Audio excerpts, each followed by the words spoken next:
Department of Science and Technology Research Projects, Government of India, and the Defence Research Project Development Organization. In every term, he is guiding and producing more than 25 PhD holders. He is such a reputed scientist who is now doing research in thin film photovoltaics in Cochin University of Science and Technology. I am very glad to extend a very hearty welcome to him. आज हमारे पास seminar चलाने के लिए आए हुए हैं professor doctor Vijay Kumar, जनाब Cochin university of science and technology के प्रोफेसर हैं, वहाँ रिसर्च कर रहे हैं, वो साइंटिस्ट हैं। वो उनका रिसर्च करने का सब्जेक्ट है थिन फिल्म फोटोवोल्टेक्स। इनका एसोसिएशन है department of science and technology research products, Bharat सरकार का। इसके अलावा डिफेंस रिसर्च डेवलपमेंट ऑर्गेनाइजेशन के साथ भी ये ताल्लुकात रखते हैं। आज ये इधर जो क्लास पेश करने जा रहे हैं उसका टॉपिक है रिन्यूएबल एनर्जी। ഇന്നത്തെ സെമിനാർ അവതരിപ്പിക്കുന്ന പ്രൊഫസർ ഡോക്ടർ വിജയകുമാർ സാർ എത്തിച്ചേർന്നിട്ടുണ്ട്. അദ്ദേഹത്തെ ഹൃദയത്തിൻ്റെ ഭാഷയിൽ സ്വാഗതം ആശംസിച്ചിരിക്കുകയാണ്. അദ്ദേഹം അവതരിപ്പിക്കാൻ പോകുന്ന വിഷയം റിന്യൂവബിൾ എനർജി. അദ്ദേഹം Cochin university of science and ടെക്നോളജിയിലെ ശാസ്ത്രജ്ഞനാണ്. അദ്ദേഹം ഗവേഷണം നടത്തുന്ന വിഷയം തിൻ ഫിലിം ഫോട്ടോവോൾട്ടേക്സ്. അദ്ദേഹം കേന്ദ്ര സർക്കാരിൻ്റെ department of science and technology research projects ആയിട്ടും കേന്ദ്ര സർക്കാരിൻ്റെ തന്നെ ഡിഫൻസ് റിസർച്ച് ഡെവലപ്മെൻറ്റ് ഓർഗനൈസേഷനുമായിട്ടും ബന്ധമുള്ള അവർക്ക് വേണ്ടിയും ഗവേഷണങ്ങൾ നടത്തുന്ന ശാസ്ത്രജ്ഞനാണ്. ഓരോ തവണയും 2-3 വർഷം കൂടുമ്പോൾ ഓരോ ബാച്ചിലും 10-25ഓളം PhD-കാരെ പഠിപ്പിക്കുകയും വിജയിപ്പിക്കുകയും ചെയ്യുന്ന വലിയൊരു ശാസ്ത്രജ്ഞനാണ്. നമ്മളോട് വരാൻ കാണിച്ച സ്നേഹത്തിന് നന്ദി പറഞ്ഞുകൊണ്ട് അദ്ദേഹത്തെ സ്വാഗതം പറഞ്ഞുകൊണ്ട് ഇന്നത്തെ സെമിനാർ അവതരിപ്പിക്കുകയാണ്. Renewable energy by professor doctor Vijay Kumar.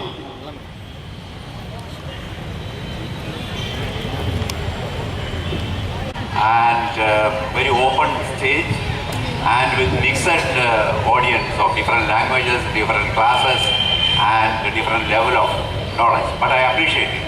That's one point. I have some ideas about renewable energy which I will share with you. Now, as the person who introduced me talked to you, I have been in the field of photovoltaics, which is otherwise known as solar cells, thin film solar cells, for the last 28 years in Cochin University. And our aim is to make solar cells in a simple way so that the cost comes down. That's the only thing which prevents popularity of solar cell. Only thing. Otherwise, everything is okay. It's very attractive, very useful, and eco-friendly. But cost is the only thing which prohibits the usage, on a large scale. So let us see what are the topics. As I showed, the heading is renewable energy, and this is only for my reference, not for you. I don't think you will be able to see this. So, as far as we are concerned, on the earth, we have only one source of energy. That is, now he is going to settle down the sun.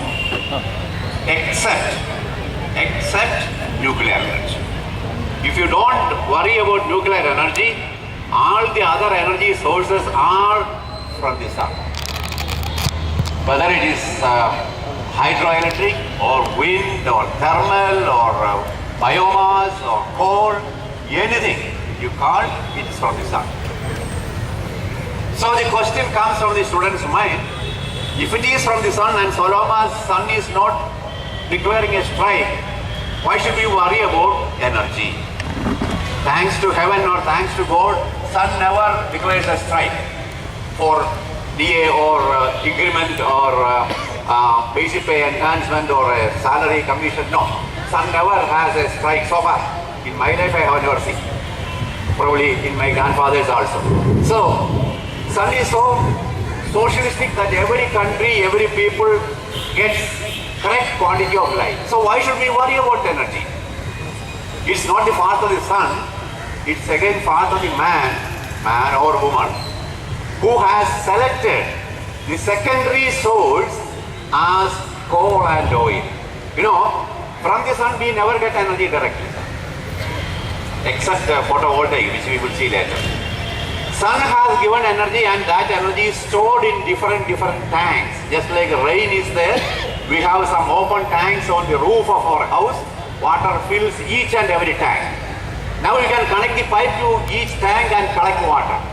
Exactly the same way, sun has given energy and stored in different tanks over the world, all over the world. Two tanks we selected. One is oil and the other is coal. Very unfortunately, these are two depleting things. They are getting depleted, means they will not be there within, say, maximum 30-40 years. Very strangely, no country, no government will disclose this. Till which year we have oil, till which year we have coal. No government will say, because of security reasons. It is heard that maximum possible, if you are continuing energy like this usage, this may last for another, oil may last for 30-40 years. 2030, 2040 may be the full stop for oil. Coal has already started coming down. Production has already coming down. So this is depleting. But much more than depletion, there is another word related to this, that is called pollution. If you are sitting here, you can see every minute 5 or 6 vehicles are going through the road. Everyone is burning either diesel or petrol, and it is not so simple. From the exhaust pipe, we are getting all sorts of gases like nitrous oxide, nitrogen peroxide, sulfur dioxide, sulfur monoxide, and carbon monoxide, carbon dioxide, everything. And the whole thing is filling the atmosphere. And we are taking it through our nostrils, which is inevitable, so long as we are alive. Okay? So the pollution is much more important than depletion. I'll tell you another example. Suppose some of the scientists find out that, we can have oil for another 100 years in some places. That is not the solution for energy. It never helps us. It will only make the life more dangerous. The way to solve it is find out eco-friendly, economically viable and simple source of energy. Very unfortunately, I can say very strongly, till now we don't have such a single source of energy. Till now we don't have a single source of energy which you can say, this is for 21st century. No, we don't have. So, that is the second danger. And third danger is another one. This is, fuel is, or energy is a powerful economic weapon. For example, I will tell you just one example. If the oil producing countries increase the cost of oil by $1 per barrel, an average country like India, don't go to America or Japan, an average country like India has to on the spot spend 5,000 crores more. Luckily nowadays the oil price is coming down, but it is the other way around we are thinking about, right? So the increase in oil price by $1 on the spot makes India to pay more than 5,000 crores from the budget, which is not already accounted. So any country can make use of this thing if the country has oil as a powerful weapon. Just increase the price, that's all. So pollution is there, cost is there, and depletion is there. Say, one more point is there, I cannot see that. So energy, then we will go to some other sources of energy. But very important difficult thing is that energy sources have to be different for different countries. For example, suppose you select solar light for energy. Very simple. You go to the case of our own country, India.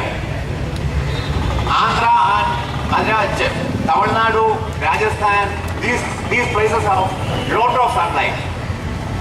But Delhi now, it is 11 degrees centigrade, very foggy.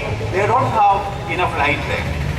So you cannot have a uniform type of source for a single country like India itself. So that is another point. So difficulties are very much. One is pollution, the other is cost, the other is depletion, and then comes non-uniformity of the sources. Single source cannot be used everywhere. So research, you cannot copy. For example, America develops some source of energy. It may not be good for India. It may not be good for China. So each country has to modify that so that it becomes suitable for that country alone. So much research is required in this case. So there are several problems in energy. Even though we started in a simple way, sun is our source, very simple. But if you change energy source, we have to have a lot of work, lot of research for it. So let me see what is the next slide, not for you, for me. Yeah. Oh, this is not visible for you, but can you see from the back? This graph? No. Okay, I will explain it. This graph is showing large number of things. One graph is showing so-called atmospheric temperature. Atmospheric temperature, you may now say, oh, it is 28 degrees. That is not the temperature. It is actually average temperature of earth, water, and air. And average temperature of the earth, this earth is, or presently is around 15.3 degrees centigrade. 15.3 degrees centigrade, which was approximately 13 degree in 1970. 1970, the average temperature of earth was 13 degree, 13. Now in June, last June, this was disclosed in newspaper. Last June it was there. Temperature is 15 degree. What is the importance? Oh, sorry, 2 degree. What is that? 13 was the temperature in 1970. Now it is 15. I can just tell you, North Pole, every 10 years, 17% of the ice is melting. 17% of the ice every 10 years, per decade, 17% is melting. So what? Let the ice melt? No, that is not that simple. The sea level is increasing, rising, so that after 20-30 years, the sea will be eating the land which is near the seashore. We people in Cochin are very dangerous. Probably Thrissur people and Palakkad people may be quite okay for some more time, but Cochin may not be there after 50 years or 70 years. Maldives is already declared. Within 20 years, there will be no more. So raising the sea level is a very dangerous thing. Temperature is increasing. Another point is, you can see there is a graph which is showing the natural calamities, which is earthquake, flood, storm, heavy rain, drought, everything, total, natural calamities. You can see that up to 1990, this was almost nil. This was almost average, not much heavily damaging. But after 1990, if you can see the graph, you see this is peak. It has gone up and up, but this is only up to 1998. I have not added the damage due to 2004 tsunami, and again in 2011 or 12 another tsunami was there, which were causing $150 billion and $300 billion damage. Remember that. My graph only shows up to $100 billion, but this is much more than that. So natural calamities has gone up, temperature has gone up, and average quantity of carbon dioxide in the atmosphere is very high. What is the importance of carbon dioxide? Why are you worrying about carbon dioxide? Carbon dioxide has a peculiarity. Visible light will be allowed to go in, but heat will not be allowed to go out. I will tell you an example. You have a car. You come to Thrissur city and you are about, say, 1 o'clock in the noon. You park the car somewhere and go to hotel, go to somewhere, purchase something, go to textile shop, jewelry shop for spend 2 or 3 hours and come back to the car. You will be finding that you are in an oven. When you enter into the car, the inside temperature will be around 60 degrees centigrade. even though the outside temperature may be 35 degrees centigrade. Why?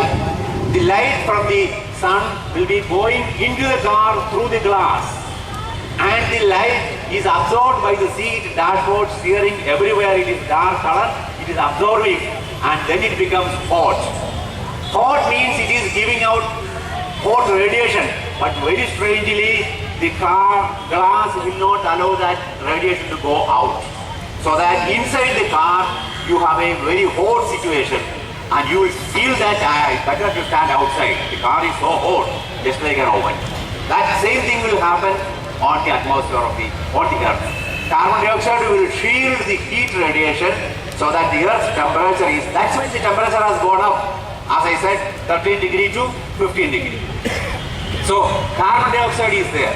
The carbon dioxide is not a poisonous material. Yeah. No, carbon dioxide is not a, only thing is that when it is in large quantity, you will feel suffocation. Otherwise it is not a poison. Carbon monoxide is a poisonous thing. Carbon dioxide is not a poisonous thing. Okay? But difficulty is with temperature.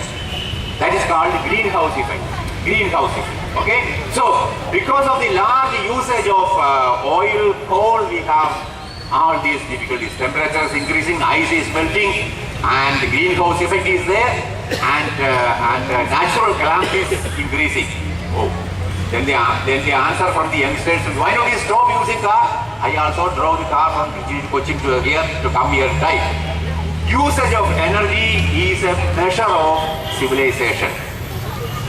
Suppose you go back to 100 years, 1800, we were not using any energy. We had only limited small lamp in the house. Something will be cooked in the kitchen. No radio, no TV, no fridge, no AC. Very happy. We were happy, of course. At that time, our grandparents were very happy. They were not having any anxiety, no pressure, no headache. They were happy. But as we develop, we should have more and more energy. So energy spending is a measure of civilization. You cannot go by. It has to be. Energy has to be for telecommunication, for treatment, for education, transportation, everywhere energy has to be there. Okay? So what is the way? Only way is find out another source of energy, which is eco-friendly, which is everlasting, which we never, physicists will never say that something is everlasting. Probably engineers will say. In fact, engineers have made this name renewable energy, non-conventional energy. These names have been brought forward by engineers, not by physicists. Physics people will never say that something is everlasting on the, not only on the earth, in the universe. No, even the universe is going to be dying after billions of years. So nothing is permanent here as far as physics is concerned. But for our lifetime, which is 70, 80 years, we can have something renewable, we can have something depleting. Okay, so for that matter, you will say, what is resource? So we have to avoid oil, we have to avoid coal. I am not touching nuclear. In that case, we should have a month's seminar, whether it is plus or minus. I am not, and again, that will make you several groups and you will start quarreling. Some may be supporting, some may be against. I will not disclose whether I support or I am not supporting. I will not disclose. Okay? So nuclear is a thing which we will never touch. A box of Pandora. That will have its own problem. If we avoid that, oil and coal we have to avoid. Then the question is, what is the next one? Yeah, this was the point. Probably you may not be able to see. This is the North Pole picture in 1980 and this is the picture in 2012. You see the difference? See the difference? The ice has melted. So if somebody cannot see, so I am not going into it. So what is there? So the answer is these different sources. You cannot read it, I will explain. And we have hydroelectric, renewable. We have wind, we have ocean thermal, we have biomass, we have photovoltaic, we have solar thermal, we have geothermal, child in the sea, waves of the sea. These are all the renewable energy sources, which is known now. Probably the young generation, the children who are sitting in front of me after 20 years or 10 years, they may say something new. Our knowledge says only this much. And I wish some of you, 10% of you at least, come forward, do research and bring forward much more efficient energy sources. You should come. If 10% of you have been but motivated by my talk, okay, there is value for my petrol which has been burned and my energy spent here is okay. That's fine. So what are these sources? Let us just combine. Hydroelectric, well known to you. We have a dam. Water is filled in the dam due to rain, and we allow the water to flow down in a controlled way. And this water is made to fall on a turbine. What is a turbine? Just like the fan. We have leaves and water is falling on the leaves and this is rotated. Okay, till this fine. After this the electrical engineers come forward. If you have a movement in rotation, we will connect a dynamo. I am not going to explain dynamo, what dynamo is. Simply it is a magnetic thing rotating, a coil is rotating in the magnetic field. That's all. And electricity is produced. Electricity is produced. And you should note that hydroelectric is the cheapest. 1 unit of electricity from the dam hydroelectric project will be just 25 paise or less than that. 25 paise coin is not available now. 25 paise coin is not available. Okay. So the cost of 1 unit of electricity obtained from a dam hydroelectric project is the cheapest one. Is the cheapest one. But that is not eco-friendly. A dam and this generation of electricity process is not eco-friendly. For example, creation of dam itself destroys a large area. The dam itself has sort of decaying and other things. If you have gone to Idiki or some other dams, you will feel a fishy smell there because of hydrogen sulfide and other methane gases produced by decaying of animals and woods and all sorts of ways. So that is not a eco-friendly thing, but very cheap and convenient source of energy, electricity. Because energy means you can have anything as energy. Light is energy. Now I am producing sound is energy. If somebody is running, that is another form of energy. But most convenient form of energy is electricity, because you can take it anywhere through a wire, very convenient, and use it for any other purpose like fan or cooling or anything. So cheapest electricity is obtained from hydroelectric. And I have put second one, that is a wind. What is the principle of wind for children and also for the general public? I may just say, principle of wind is exactly the reverse of our ceiling fan. What is happening in the ceiling fan? You switch on the current, fan is rotating, it gives a flow of wind. Suppose you are blowing wind onto the fan, it will be rotated and electricity will be produced. Yes, really, electricity will be produced, but it's not efficient, that's all. If you reverse the process, you will get electricity at the 2 wires which are coming from the fan. But that process is not efficient, that's all. So we have wind energy for creation of electricity. Probably if somebody has traveled towards south, towards Tamil Nadu, near Tirunelveli, Palani, then Dindigul, this area you will see large towers like this, few hundred meters high. At the top you will see 3 leaves rotating in a very slow pace, and that is called wind turbine. What is the specialty of this? Very eco-friendly. Very eco-friendly. Only difficulty is that you have these pillars standing all over the place, so that you cannot have very high buildings, you cannot have coconut cultivation, you cannot have such high things there. Otherwise, it's very eco-friendly. Second point, lot of research has gone into that because of the aerodynamics one. You know, the propeller of the fan plane, it's also the same thing. So the research work done onto the propellers has been adapted here for creation of very efficient turbines, wind turbines. So technology is okay, eco-friendly nature is there, no pollution, and cost, this is second in rank. If you have the cheapest electricity from the hydroelectric thing, second rank is the electricity from the wind. 3-4 rupees, maximum maybe 4.5-5 rupees per unit. Very cheap and convenient one. Only difficulty, somebody may be saying we don't want these pillars standing here and this is rotating. Very very stringent eco-friendly people may say that this is not good. Otherwise, wind energy is fantastic.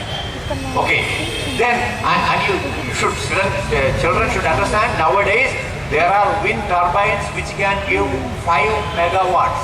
One turbine can give 5 megawatts. Remember what is the power of electricity from what is the capacity of Idukki? 740 megawatts only. So if you are having 150 such pillars, you are having one Idukki there. So much simple now. But cost is there. What we use in India is around 600 kilowatt to 1 megawatt maximum. That's all.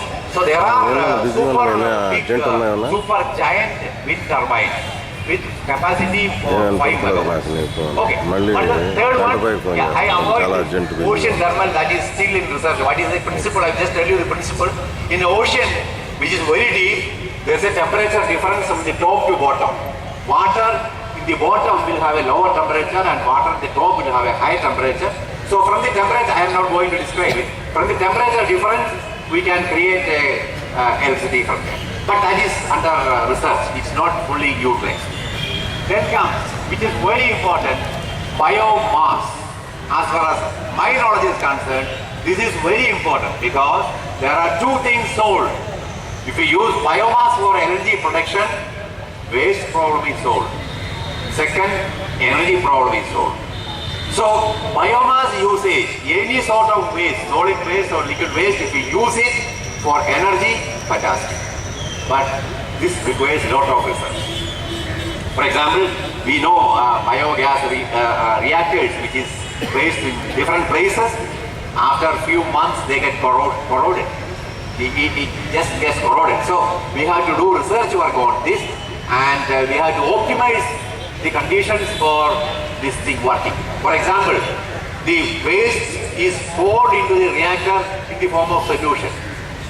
You cannot use orange peels or lemon in that because it is acidic. It will affect the functioning of the bioreactor. So such things are difficult. So for example, if you are having a lot of vegetables coming as waste, this is to be taken care of. Similarly, leaf of plantain, you cannot put into that, it will not decay. So such things have to be taken care of. One should be very careful. But still, biomass is very useful. Another point to be added here is that we have in this same heading biodiesel. Biodiesel is exactly same as the ordinary diesel, but it is obtained from ordinary oil like sunflower oil or even coconut oil can be used. The only thing is that coconut oil 1 liter is very high cost, so you cannot convert it into diesel. Now diesel is available for about 50 rupees, but coconut oil converted to diesel may be above 100 rupees. Nobody will buy it. So conveniently there are some cheap oils which can be used for creating oil, diesel. In Western countries, Europe, Spain, England, France, these countries are already having biodiesel. Some countries are mixing the diesel with ordinary diesel. Some countries sell it separately. If the driver says, I want biodiesel, they will sell that. So that is according to what's required. Okay, that is biomass. Then comes photovoltaic. What is photovoltaic? Photovoltaic is a simple thing in which light is falling on something, a device, and it is directly converted into electricity. So there is a semiconductor, I will not describe what is it, just a device, just a device onto which light can fall. Light is allowed to fall, and this is absorbed by the material, and this light energy is directly converted into electrical energy. The speciality is that here there is no moving part. There is no moving part in this. In the wind turbine you have seen something is rotating. In the hydroelectric thing there is rotation. So everywhere there is a movement. But here there is no movement. And I will come to that first point later. So this is a very happy thing. Directly light is to be converted. So that is photovoltaic. I will come to that later if time permits. Even now itself is 20 minutes over. So here is next one, thermal, solar thermal. That is using the light you create heat, which is well known to us. We use that sunlight for drying our wood, for making it as fuel, for drying our clothes, are things we are, for medicine things, then Ayurvedic things, everything we are using it for drying here, sunlight, that's okay. But we will not get very high temperature. We will be getting temperature of the order of 40 degree, 38 degree, that's all. But in this case, we can enhance the temperature to several hundreds so that we can have very hot water, maybe 80 degrees centigrade hot water is available, solar heater is there. Again, we can have hot air for drying purpose, hot air is there, temperature again 100 degrees centigrade. Still more than that, we can think of 700, 800 degrees centigrade, very great. How do you have it? In our own childhood, we have done some simple thing. We keep a lens with a large size, keep it in sunlight, focus the light to a particular point, then keep a matchstick there. It will burn. It's very simple because light from all the area of the lens is focused or it's coming to a single point, heat is there, the matchstick will burn. We in our childhood have done it. If you focus similarly, if you cast sunlight all over this ground, how to do that? We cannot have a lens for that. We have to use mirrors, concave mirrors for that, and then allow all these light to fall on to a particular point. Temperature of the order of 800 degrees centigrade can be obtained. So at this temperature, what is to be done? We can melt some salt like sodium chloride, which is very well known to us, sodium chloride. Sodium chloride melting point is very high, very eco-friendly. We are eating it every day, so very eco-friendly thing. You melt the sodium chloride salt not in simple kilos, in tons. Hundreds of tons of sodium chloride has to be melted, and the temperature is around 800 degrees centigrade or 900 degrees centigrade. Then what is to be done? Keep a tube, not single tube, an array of tubes through this molten sodium chloride pass water. Water will boil at 100 degrees centigrade. This sodium chloride is at 900 degrees centigrade. Easily the water will boil, steam is produced. What is important? This steam can be used for turbines, rotating turbines, and you can get electricity from that. So this is very similar to burning coal or oil. Burning coal or oil, exactly same thing, but only thing is that instead of using coal, we have sunlight. We focus the sunlight, we have the high temperature, then we melt the salt, and through the salt, we take the water so that it is becoming steam. Then you may think, why we are taking then tons of the sodium chloride? You know, sun is not available during night, but we want electricity during night also. So there should be storage of energy. So we have to keep large quantity of sodium chloride in molten state so that the night 12 hours is also, this is very hot. And during night also, the water will pass through this and steam will be produced. So solar thermal electric is nowadays the recent trend, and some of the plants are working in US. India has also a plant. In Rajasthan, India is going to have one plant like that, and this is very convenient. So production of electricity from heat is very important using solar. Okay, so that is there, and then there is geothermal. Geothermal is only applicable to some area, like Himalayan area. In northern states, we have some places where steam is coming. Probably you might have seen some programs in TV where they describe beautiful sceneries in different places. Then they have shown that in Himalayan region, you can even cook rice by dipping ordinary rice in a bowl, in a cotton, tied up in a cotton, and dip it. It's boiling water, and you take it after 10 minutes, it is cooked rice. So that can be utilized for producing electricity, but that is not everywhere. For example, in Kerala, we don't have such a thing. But Japan has it, then some of the European countries has it. So in our northern states, there is it, but India is not using it for energy production, not using it. Okay, so geothermal is there. Then comes two things from the sea. One is tide, second is wave. Tide is low tide and high tide, it happens on every 15th of the day. With the full moon and new moon, we have a high tide and a low tide.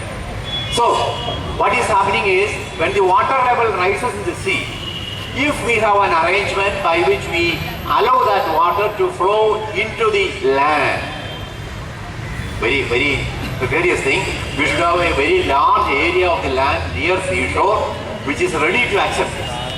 The best example is, probably from people from Cochin will understand, we have Vembanad Lake. Vembanad Lake in Cochin extends up to Alapi. And this is connected to our ocean. When there is a high tide, water is flowing into the Vembanad Lake. When there is low tide, this water is going out into the sea. If we connect an array of turbines at the connection point where we have the sea and the lake connected together, this turbine will be rotated because of the flow of the water, electricity can be produced. But difficulty is there, not all the places are having a Vembanad Lake. Everywhere we don't have Vembanad Lake which is connected to sea. So we have to have a lake-like thing near the seashore so that water at high tide can be collected in the lake and then allowed to flow back into the sea during the low tide, which is very difficult. But that is convenient, it is happening. What is the importance of this? Predictability, strictly predictable. Every 15th of the day, 15th half a month, 2 weeks time, this high tide and low tide will be occurring. What happens? Predictability with the rain. You predict, nothing happens. You say nothing is happening, rain will come. So there is no predictability with rain or storm. But this one, tides are very predictable. So it is very regular. It occurs every 15th day. In that case it is okay. But difficulty is, we have to have a large area of land near sea. Very difficult. Okay. Then comes waves. Even now the research is not completed. Waves can be utilized for energy production. How do we do? I will give you one simple example. Probably you may remember the old type of sewing machine. Now it is electrical. Old sewing machine had a paddle on which the man was keeping his foot and moving up and down. And this up and down movement was converted into a rotatory movement of the wheel, and from the wheel, belt was there so that the machine was rotated.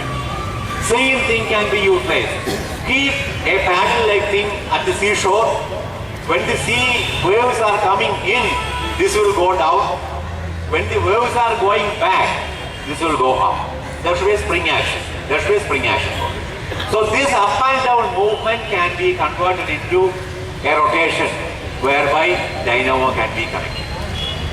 To say this is very simple, but difficulty, sea water is highly corrosive. You keep something in the sea water like this, next month you go there, you will see nothing. The whole thing will be dissolved by the sea water. It is highly corrosive. So research is required. What sort of material is to be used there? What sort of paint should be given for this? How to protect this? So if you find out all these things, even ships have to be repainted after 1 or 2 years. Corrosion is so severe. Even if they are using very tough type of paint, this has to be repainted. Similarly, here also one has to use strong paint and very inactive material. No metal will work. Maybe plastic may be okay. Yeah, in that case plastic is good. Even though we curse plastic, it may be good in sea for producing energy. So waves are good source of energy, but even now research is not complete. So I have completed a list of sources which can be called renewable energy sources. I say only for engineers, not for physicists. So we will see what is the next slide. I think I have spent more time on this. Yeah, what is the next one is, yeah, these are okay. Can you read now? Now the light is off, sunlight has gone, and the only thing is the light from the sodium vapor lamp is here. This is actually the audit of energy from the sun. How much energy is coming to the earth, how much energy is utilized by the earth. This is the energy audit. Just as we have financial audit. What is the salary, how much you spend, what is the balance. Exactly the same thing. But here there is no balance. Only man is keeping money as balance. Never the nature keeps anything as savings and interest. No, we don't have. So here, the total energy is this much, of which around 30%, energy coming from the sun, 30% is lost, reflected from the atmosphere. This light should not have been to me, should have been to you. It gives trouble for me to stand here. Okay, so we have 30% is reflected, around 23% is used for rain. Sunlight, 23% is for rain, 47% is heating the atmosphere and earth. And you can see here, the balance, just 0.001% is for plants and animals, we, including me, and human beings. So for life, energy is negligible, very small, you cannot count in percentage. 30% reflected, 23 for heating, and 47 for 23 for rain, 47 is for heating. So the balance is very negligibly small, and that is what in life. Okay, so let me see what is the next slide. Yeah, this is for the students and children here. What is the reason for the energy from the sun? What is the cause of energy from the sun? Here it is. You know, in sun, always hydrogen is converted to helium. Every second. The mass is here, 7 into 10 raised to 8. So after 7, there are 8 zeros. So much tons of hydrogen is converted to helium every second. So how much helium should be there? 7 into 10 raised to 8 should be the helium. So how much hydrogen is taken? That much helium should be there. But very fortunately, I would say fortunately, very fortunately, the mass of helium is slightly less. Mass of hydrogen is 7 into 10 raised to 8. The mass of helium produced is 6.95 into 10 raised to 8. So there is a 0.05 into 10 raised to 8 tons missing. This missing mass is converted into energy. Every second, sun is using this mass of hydrogen into light and heat and everything. So this is the reason for energy from the sun. So simple, probably those who are dealing with nuclear physics, I did. Okay, then I will come to this point. We have some other point. Okay. So I'm just comparing something. Here you can see, this is photovoltaic by man. This is photovoltaic by the nature. Not photovoltaic, light converted into food, chemicals. You can see that this is much more efficient than this one. So if you take 1 hectare, we will get 520,000 units of electricity. Here 1 hectare can give 5,000 units. So this is much more efficient than that, but I will come to the point. Yeah.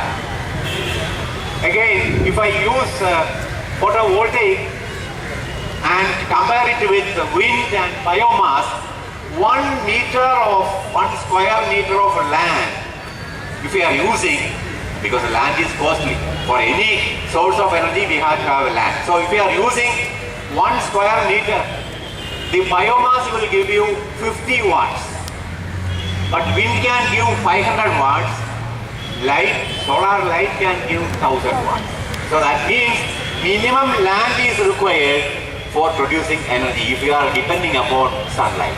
Very convenient. But as I mentioned, the only thing is cost. Otherwise, this would not be so efficient and very useful.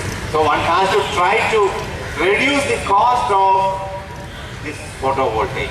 I am not touching the device, what it is, I am not touching the technology, not touching the materials, it's not required here. So we have to, because you are all eagerly waiting for some cultural program, and there is no meaning in my describing the energy and solar light and everything. So this is very interesting audience. So I am just saying that we have to work. So it is the duty of the children here. After 10 years, you start doing research. Some of you at least come forward, do some chemistry and physics, and you try to produce energy sources like photovoltaic or anything else much more efficient at a low cost. I think I have given you some conclusion rather than confusion. Thank you. Thank you for me.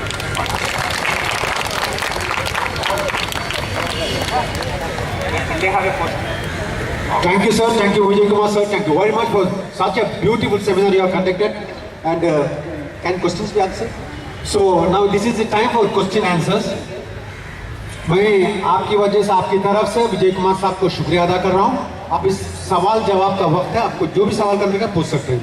आगे चौधरी क्या one by one, please. Great talk, appreciation is there. My question is very, very simple. There was a discussion between these children. Planting a tree is near to God. They have proved that planting a solar panel also the same. How much it is? Planting a solar It's a theorem.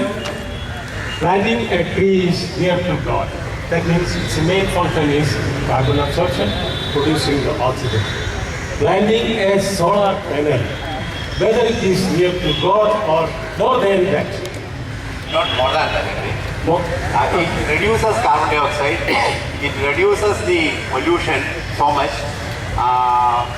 These things is okay, but you know, by planting a plant, you are reducing, really taking the carbon dioxide from the atmosphere, and the oxygen is replaced, which no solar plant can do.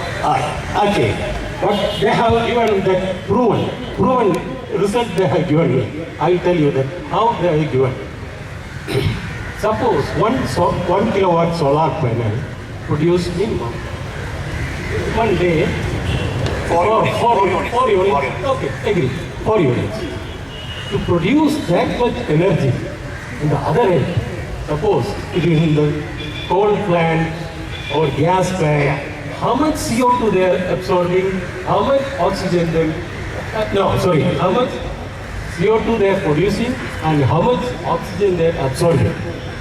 So here, in the production of 4 units, it won't consume any oxygen and it is not putting, it won't consume any oxygen and it is not producing any It's not CO2. Yeah.